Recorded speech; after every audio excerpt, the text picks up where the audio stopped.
செய்தியை பார்த்து வருகிறோம். திருச்சியில் இருந்து சென்னைக்கு ப்ராஜெக்ட் செய்ய வந்திருந்த கல்லூரி மாணவி பாலியல் வன்கொடுமைக்கு உள்ளாக்கப்பட்டிருப்பதாக அண்மை தகவல் கிடைக்கப்பட்டிருக்கிறது.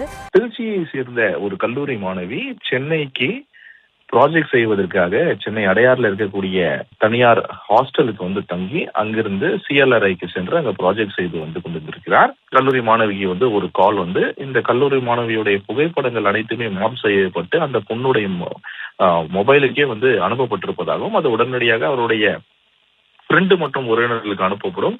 அதனால நான் உங்களுக்கு வந்து ரேபிடோ புக் பண்ணியிருக்கிறேன், அதனால நீங்க வெளியே வந்து நிற்க வேண்டும் அப்படின்னு சொல்லிட்டு ஒரு மர்ம நபர் போன்ல வந்து அழைத்ததாகவும் வலுக்கட்டாயமாக காரில் கடத்தி சென்றதாகவும் அதுக்கப்புறம் பாலியல் வன்கொடுமையானது அந்த கார்ல நடந்தது.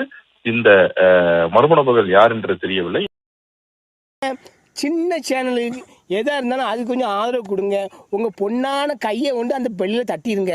அவங்களுக்கு சப்ஸ்கிரைபர் 5-10 ஏறுனா அவங்க மனசு சந்தோஷப்படும். அவங்க வீடியோவும் பாருங்கள்.